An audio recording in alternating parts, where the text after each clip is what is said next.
In this video, I'm going to show you everything you need to know about how to create a splash art, from gathering the right references, all the way to creating interesting dynamic poses and compositions, all the way to how I finished and rendered my painting. I include any of the brushes and programs that I use during this process in the description, and also there will be timestamps in case there's a specific section you want to jump to. It will mainly be a mix of demos, theory, but also Speedpaint with voiceover, so you can kind of just play this in the background if you wanted to. So you want to create a splash art, but you don't know where to start. How does one get from an empty canvas all the way to something like that? I've been there. I know how frustrating it can be when you don't know where to start. And in fact, here's my first ever attempt at a splash art. Today I'll be sharing with you everything I've learned since then, and all the things that I wish someone taught me when I was first learning. Okay, so for gathering reference, real quick, here's the software I use for collecting references. It's called PureRef, and it will always stay on top of any applications you use. All you need to do is drag and drop and the photo will appear. So the basic navigation for PureRef is you use middle mouse to navigate, left click to select, and right click to resize or drag the application around. The only three commands that I find are super helpful while using this application are turning into grayscale, flipping the image, and creating a note. So feel free to take a screen capture of this and put it on your PureRef for future reference. Okay, let's talk about why gathering references is so important. Artists will always have gaps in their knowledge about certain things, even if you're a professional. The solution to not knowing how to draw something is to use references. There's no point in trying to draw a hand accurately, for example, from imagination, when you can just take a photo of the exact same hand pose and do it 10 times better than if you had nothing to go off of. There's no way you're going to come up with a splash art like this from just your imagination. And I know a lot of people tend to beat themselves up for not being able to draw the perfect face from imagination on their first try, because that's how we think professionals do it. But even professionals take multiple attempts before they draw something they're satisfied with. And with the access to resources we have today, there's no excuse not to be using references. So don't beat yourself up giving yourself a hard rule on not using references as if it were some kind of cheating. Just have the patience to find the right references in the first place, and I can promise you your process will be so much easier. So you might be wondering then, how do we find the right references? So the way I see it, there are two main types of references. There are inspiration references, and then there are technical references. So inspiration references help you in choosing the direction of your piece, whether it's for mood, atmosphere, art style, or color palette, or honestly it can just be anything you find that just looks cool to you. And they tend to help you with your ideation process or help you explore the different possibilities. Then a technical reference would be any reference picture that would help you better understand how to draw or paint something. For example, if I don't know how to paint an ear, I would find a photo of an ear and it would be considered a technical reference. Or a character sheet would be a technical reference because it helps me better understand the design I'm illustrating. These types of references can be either shot with a photo on camera or created in 3D, or you can even just find them online. But finding them online can be hard sometimes if you're looking for something really specific. And typically, when I approach a painting like this, I usually try to find as many inspiration references in the early stages, while the only technical references would be the character design sheet and maybe some background assets that are related.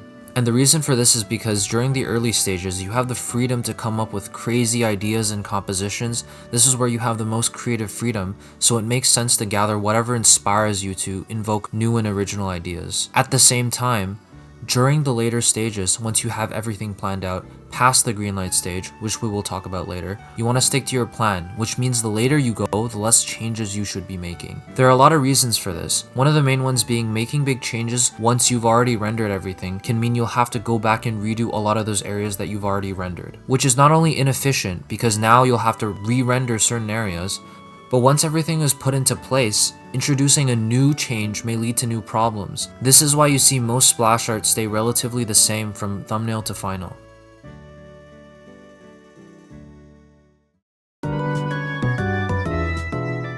Okay, finally we're at the fun part now. Sketching is where you get to brain dump all those epic ideas onto the canvas. Because I didn't plan on making a video initially, I only have the recorded footage of the process I was making after the thumbnails. So what you guys are actually watching right now is me making new thumbnails from scratch, just to give you guys an idea of how I might approach sketching from a blank canvas.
For the sketching phase, I start off by sketching the first ideas I have in my head about the character, like brain dumping any initial poses, expressions, or compositional ideas I have about the character. Try to play with different camera angles, perspectives, and use some foreshortening.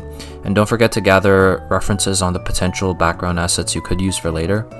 I usually start off with pose ideas and then choose the best ones depending on if I can see a potentially good thumbnail come from it. But some people just go for the thumbnail itself right off the bat, and honestly, it's up to you.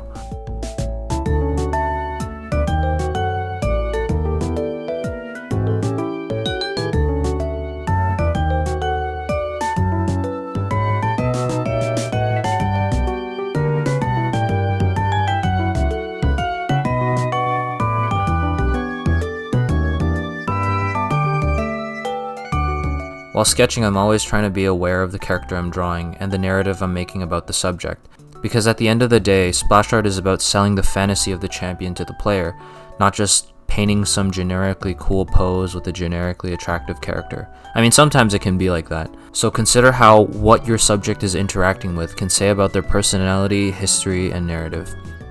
Something I heard that helps is to write down the main 3 traits of your character and make sure that the thumbnail encapsulates all of them. For example, Evelyn is a seductive, deceptive, and sadistic champion, and her base splash art shows all of these traits very effectively, which is why I think it makes for a great splash art. So if you're working on a character that's cocky or shy, and at first glance it's kind of hard to tell, then you really need to work on the narrative and acting of your character. Speaking of which, I'll go over some brief acting and posing tips with you guys.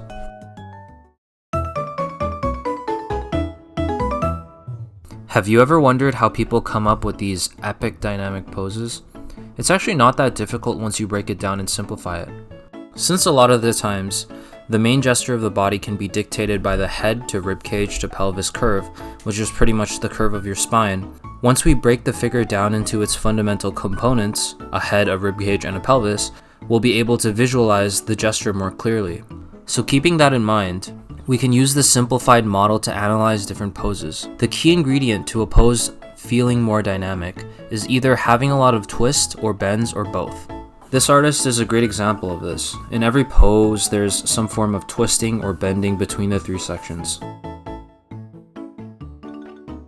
When turning these forms in directions that are opposing each other horizontally, it's an indication of a twist. If turning the same forms on a vertical axis, it would be a bend. Now let's try a combination of both. Only in extreme cases would a body have to move to twist and turn like that, which is why it feels so dynamic. Now let's try different camera angles. Now you have a dynamic pose. Next, it's time to learn about how to add limbs. A lot of the times, we can use the limbs to either act as an extension of the gesture or an opposing gesture. When it's opposing, you can visualize it as 2 competing gestures creating a crisscross.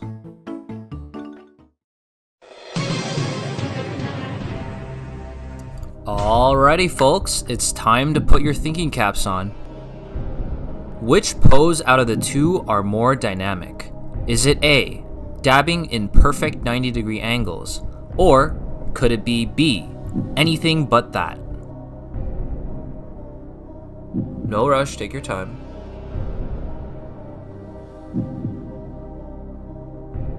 If you guessed A, then you, dumbass. Anyways, this is why contrapposto is a thing, and also why T-poses feel so awkward and unnatural. It's because the 90-degree angle is just not something that's commonly found in nature, which is why it gives that artificial feeling. So when posing for your limbs, it's best to avoid 90-degree angles. Another tip for adding limbs is that in a lot of the cases, limbs on the same side of the body shouldn't be raised, because your center of gravity would be off and then you would topple over. When someone is running, if the left leg is raised, it would only make sense if the right arm is raised to balance out the motion. It would look incredibly off-putting if someone ran with the same side of their limbs raised. The weight distribution is just not balanced, so the pose doesn't feel natural. Although I will say, this is definitely not an absolute rule. It can definitely vary depending on the context. Now, not all poses have to be dynamic to be a great splash art.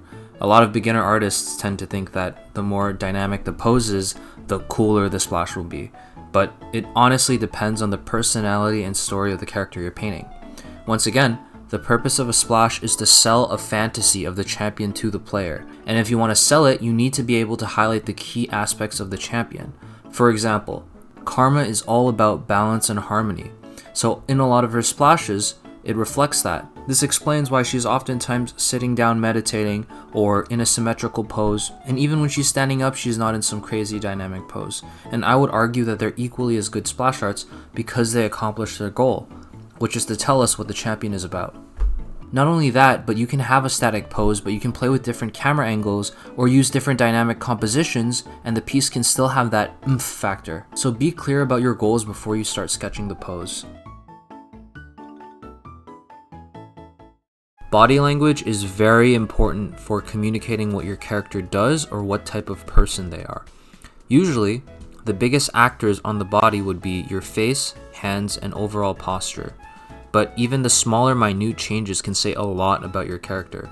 Just take your shoulders for example. If raised, it can mean they're uptight about something. And if they're down, it can mean the character is relaxed. If they're covering up a part of their face, even if only a little, it can mean they're hiding something or they're trying to be mysterious. The same effect can be created with a person just hiding their face in general with something. You can also make a person feel evil or aggressive with a kind of hunched over shoulder posture. This is more of a posture thing rather than just purely shoulders, but it just goes to show how important any given area can have an effect on how we might perceive the character. So when sketching, be sure to have an idea of how you can best portray your character's personality through its acting. Sometimes, when I'm stuck on ideas, I can try acting as the character myself and shoot photo references. And if you're not comfortable doing that, you can always just find references online.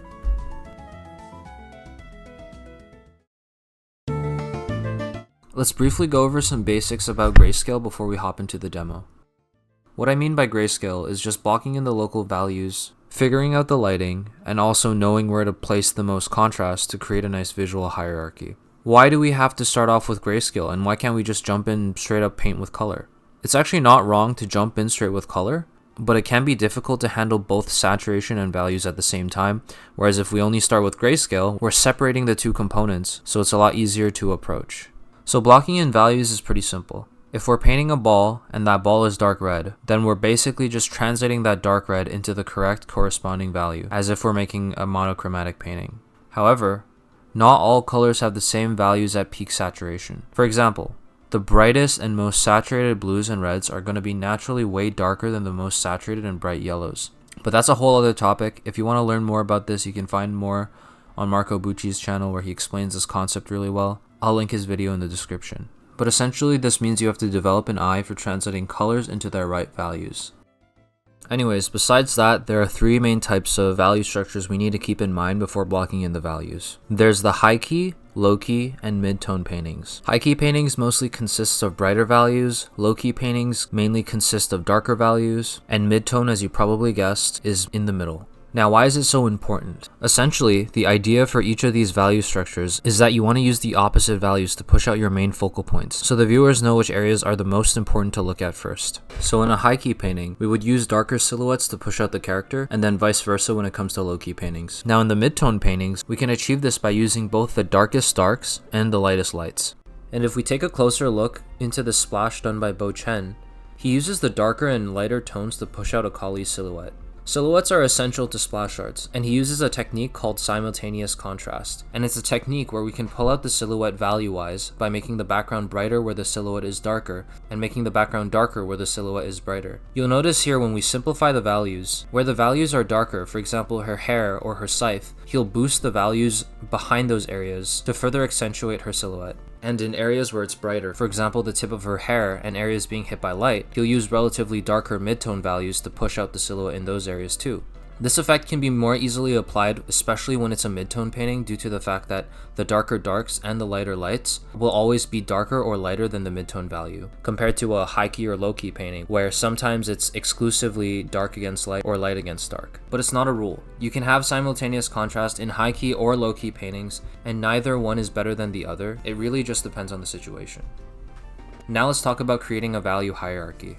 As humans, we tend to look wherever the most contrast is, This doesn't only apply to contrast and values, it can literally be any type of contrast. Knowing this, we can use contrast as a way to create a visual hierarchy through values and guide the viewer's eyes to look at the most important parts of the painting. I like to think of it as having a list of priorities. You can list out which areas you want the viewers to look first, and one of the compositional techniques we can use with values is having the most contrast in the most important areas and gradually decreasing that value range as we go down the list. For example, the most important areas of a splash art, like the face, weapon, or hands, we can add the most contrast, and then all the background areas or the areas that are super close to the edge of the canvas, we can lower the value contrast.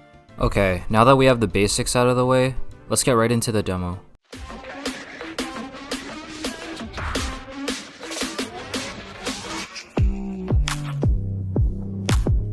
Starting from where we left off, the first thing I'm going to do is refine my sketch and try to clean up the areas that were a little rough.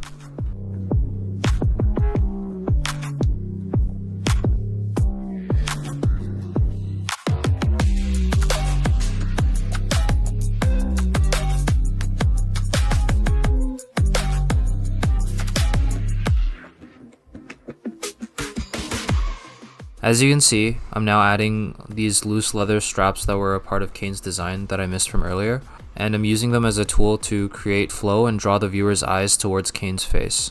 Usually for this stage, you want to be a little more focused on getting the structure and perspective right.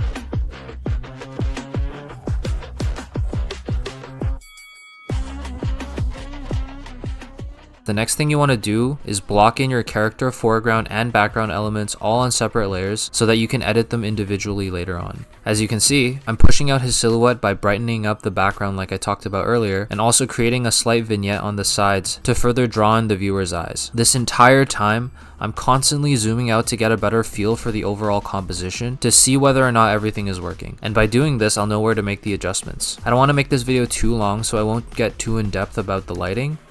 But for this scene, I'm just using the most basic lighting setup. It's just a strong rim light to emphasize his silhouette and then a soft front lighting to show his form. Honestly, if I had a little more time, I probably could have played around with different lighting setups, but perhaps I could cover some more lighting tips in a future video.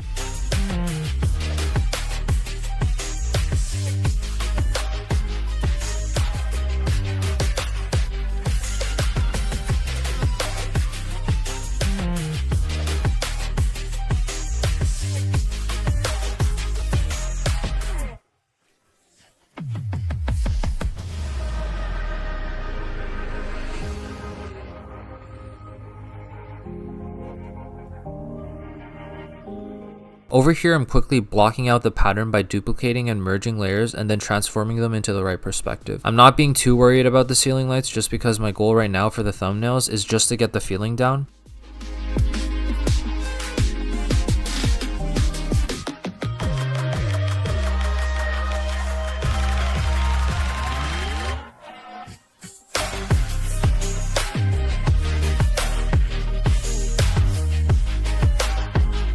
Next, you'll see me using a lens flare to create a cool cinematic effect. All you gotta do is paste a lens flare image from Google and then put them on a color dodge or linear dodge layer mode. Doing this is just a placeholder. Basically, I'm just trying to get all the post lighting effects on so I can visualize the final feeling of the image. And that's essentially what the green light stage is. It's getting the foundation of your piece together so you have a good solid understanding of the feeling you want, and then so you can follow that plan till the end.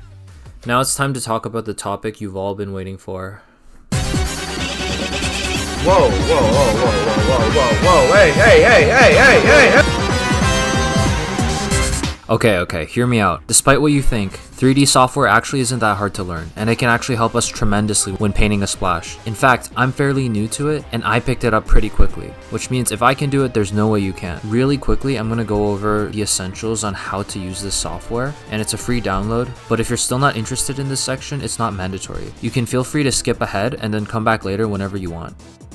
Alright, let's get into it. So step 1, the first thing you want to do is obviously download it. Link will be in description. It's called Daz 3D and it's a free download. So follow my mouse as I go through this tutorial with you. If it gets a little too fast, you can always come back and rewatch it. So for the basic navigation, when we first open up the application, there's going to be this little pop-up. You want to close it. And then the first thing you want to do is go into your smart content and it will be along this bar over here. Next thing you want to do is go to the figures section under people, and then depending on if your character is male or female, you want to choose your figure. So for this example, I'm going to use a male. Now you'll see some assets that come with the download, and the first thing you want to do is double click either one of them. So in this example, I'm going to go with Genesis 8. This is where everything is going to be displayed, all your assets. So the navigation for Daz 3D, it's all going to be in the top right corner over here, where you can drag these different icons to move around, or you can just use your mouse. And then past that, on the far top right corner, we have our scene. And every asset, camera, and lighting that we place into the scene is going to be displayed up in here. It's kind of like layers in Photoshop. And then up over here, we have our views. So typically we just want to go with perspective view. Any other thing is just going to give you an orthographic view of the model we have. And right next to it, you'll see this little circle, and those are the shading styles. Let's go with texture shaded for now. All these other styles will all be just different ways of viewing your model. And at the most bottom, you'll have a NVIDIA iRay. This is going to render the image as if it was the final render. So you want to avoid clicking that because it's going to take a toll on your GPU and there's no need to use it now. So now that we have the model and understand some of the basics, the next thing we want to do is adjust the proportions to fit our character. And you can find these settings on the right column. If you go along all the way down, you'll find a section called shaping. And then if you select your model, which is Genesis 8 male in this case, there are different sliders you can play around. So we can play with the body type and proportions here. So for example, if I wanted him to seem a little more bulky, I can just drag these meters up and down and fit what I want. Now that we have the right character model, we can go straight into posing. So posing for the 3D model can be a little bit time consuming, but it will definitely help you in the long run. So all you need to do once we have the model is go up over here and click this bone icon. And once we click this, if it's already highlighted in yellow, that means you don't really need to touch anything. But once we highlight this, it means we can move different limbs around with our mouse freely. And if it's not highlighted, we can still play around with the pose over here on the bottom right, under the column section that says posing. And so over here, we can also select each individual part of the model and twist, turn, and bend it depending on what we need. Another tip is that if you already have a pose in mind, then you can go back into the smart content section on the left, and then under poses, you can select a pre-existing pose if it's close to what you want. The idea is to use a pre-existing pose to get to your ideal pose faster because it already has some of the elements you want.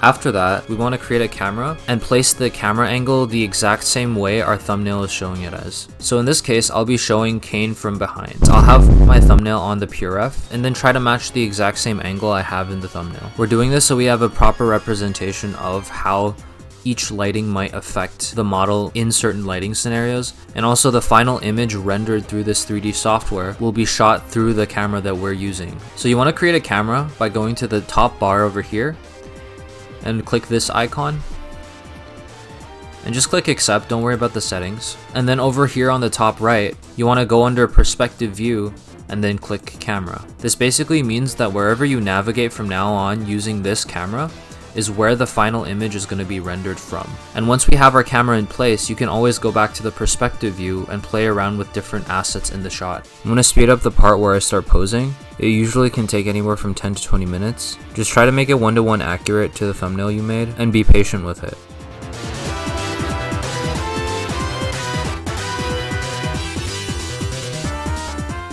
So now that we have our pose, now we're close to finishing. All we need to do now is set up the lighting and export it as an image. So for the lighting, there are a few different types of lights that we can use, but the two most important ones are creating a spotlight and creating a distant light. Using a spotlight basically creates this strong, intense source of light that only hits a certain area on the character, and then creating a distant light creates a more soft, dispersed light, which can pretty much act as ambient, diffuse, or just soft light. And so when we want to create these light sources, we once again go to the top bar over here, and then say I wanted to create a spotlight in this case.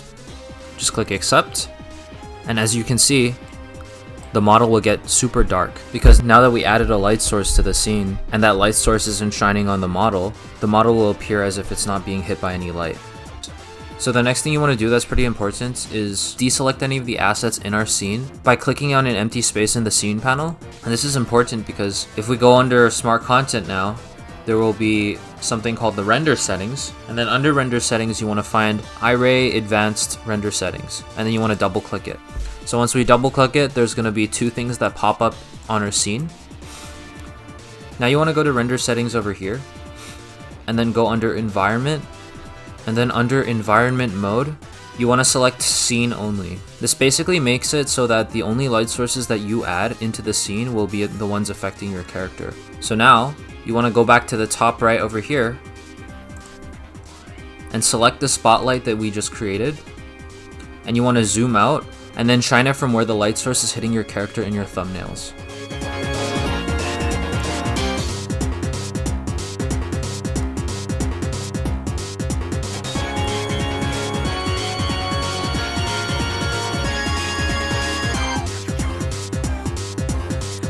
So now if we go back to the top right, where we created our camera earlier, and select it, we'll be able to see where the light is affecting our model and then continually adjust it until it's accurate to our thumbnails.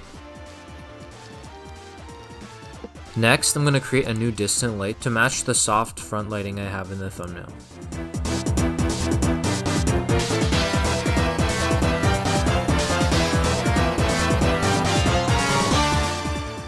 Now if we change the shading style back to NVIDIA iRay, you'll notice that barely any light is actually hitting our model. And this is because our light source isn't strong enough. And to change this, we need to go to the light section on the right column, and while selecting our light in the scene, we need to adjust the luminous flux bar over here. And the number may seem ridiculously high, like something like 20,000 or 10,000, but the higher it goes, the brighter our light source will be. And now, something else we can do is adjust the color of our light. In the same panel where we just adjusted the luminous flux, we can go under color and then select any color in the spectrum, and the light will be in that color. So you can play around with the color and intensity of lights, and also play with the different types of light sources. And now all we need to do is export the file as an image. So just switch back over here to your camera, make sure everything looks like your thumbnail, and then hit Ctrl R, which renders your scene as an image, and now all you have to do is save the image. Sometimes when you start rendering, it might take a while, depending on how fast your computer is, so if it's frozen for a little while, don't panic. But yeah, that's how we create a 3D character reference.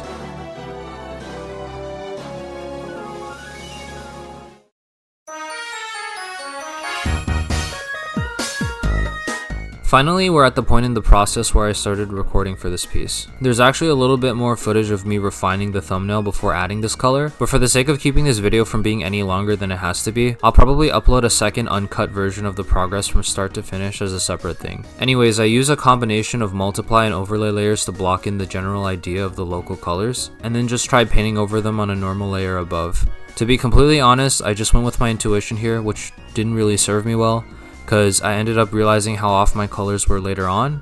But that's fine. A lot of us think that we need to get it right on the first try, but it's usually a trial and error thing for me.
Once I get a general idea of how the colors are going to be, I start refining some of the forms more in detail in a layer above. Right here I'm just noodling around trying to find an appealing way to design the light shape on the hair while making it still make sense structurally. Something to keep in mind is that it's completely normal to get stuck during the process and feel really frustrated about it. Trust me, there were plenty of times during the process where I would doubt my abilities after getting stuck and then eventually find a solution. For example, I was really struggling painting this hair and I was thinking to myself, why does it look so bad? This kind of problem shouldn't be affecting me at this point. This isn't my first time painting hair.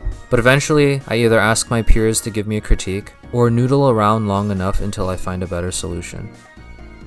The point I'm trying to make is, feeling frustrated and stuck is a part of the process. Try not to let your mood hold you back from thinking you won't be able to do it. Instead, just ask yourself what the next logical step is and keep moving forward. And if you're getting super stuck on one area and it's not working out for a long time, you can always put it down for now and come back to it later. The rest of this video will be mostly speed paints, so you can just relax and watch or listen. And since there's still a lot of footage left, I'll make it into a second part where I go more into detail about things like how I approach rendering, how to render any material, and also a step-by-step post-processing guide. And if there's anything you still have questions about or something you still want me to cover, feel free to leave a comment, and if I see it, I'll most likely respond, or maybe I'll address it in another video if I can.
Figuring out the forms of the pants was actually really difficult for me. I was really struggling to figure out a way to make the folds feel naturally adjusted to his leg. You'll see later on when I repaint this part multiple times. That being said, you really want to make sure the structure of everything is intact, otherwise it won't look natural. And to be honest, I'm still pretty unsatisfied with the final result of how the pants came out. I personally think that they didn't feel natural enough, and that's another thing I can improve on the next time around.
Over here, I'm brightening up his face because I got some feedback telling me that the shadow area on his face was getting too dark. This is another thing that's really common when it comes to painting something like this. It's always easier to see the faults in others' art rather than your own sometimes, and the most frustrating thing for me is when I think it looks completely fine, but it's objectively not, and I have to rely on a fresh eye from a peer to correct me. I think it's probably something that just comes with time, the ability to see your own mistakes even after getting numb from looking at it too long. But also, don't be afraid to ask a friend for feedback. There's a reason why most illustrators still need an art director when creating an illustration like this.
As you can see over here, I'm adding some tertiary forms of the pants after I have the primary forms in check. That's something that's pretty important to keep in mind. It's always better to add that sort of detail once you have the fundamental structure correct first.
Right now I'm working on the zippers. I just treat it like a pattern. So I draw one zipper and then duplicate and merge until I get an array of them lined up. Then I warp the line of zippers to align the outline of his jacket. And then after that I just lock the transparency so everything I paint will be on that layer, and then paint in a gradient that follows the form of the jacket.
You'll notice here when I'm painting his belt, I'm not using strong highlights even though it's a highly reflective material. And that's a deliberate choice because I want to create a sense of depth by controlling the value range that is further back in space. It's a little something I like to call atmospheric perspective. Basically, whenever an object is further back in space, it tends to take on more of the hue of the atmosphere, and also its value range will be compressed. This is why when we look at mountains from a range, they'll appear to be bluer and also have brighter shadow values. In this example, realistically the effect won't be nearly as intense, but we can push it to create a similar sense of depth. And I increase this sense of atmospheric perspective even more by creating a layer above and have a blue airbrush ever so slightly covering the areas where it's further back in space.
At this point, I started really struggling with painting his shoe.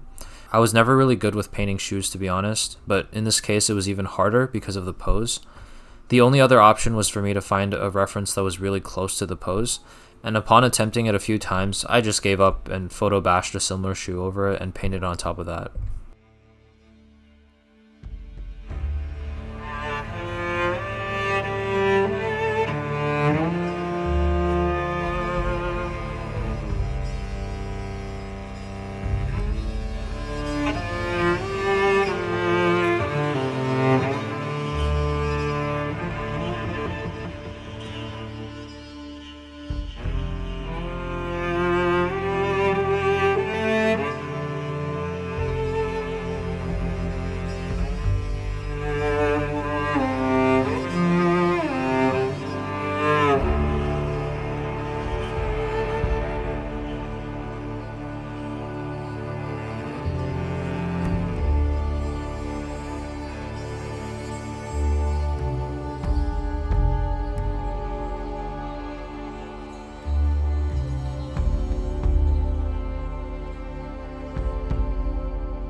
Right now I'm just trying to render out the hair more by increasing the detail density with a smaller brush, zooming in, and also creating a series of more complex forms by overlapping the smaller groups of hair within the big chunk of hair.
This concludes the first part of this video, and it hasn't even grazed the surface on a lot of things that go into a splash art or illustrations in general. So if that's something you're interested in seeing more of, stay tuned for the next part where I show the rest of the process along with a lot more demos explaining material rendering, post-processing, mindsets in general when approaching illustrations, and a lot more. And if you feel like you've learned a lot from this and want to support me, don't forget to hit the like button and subscribe.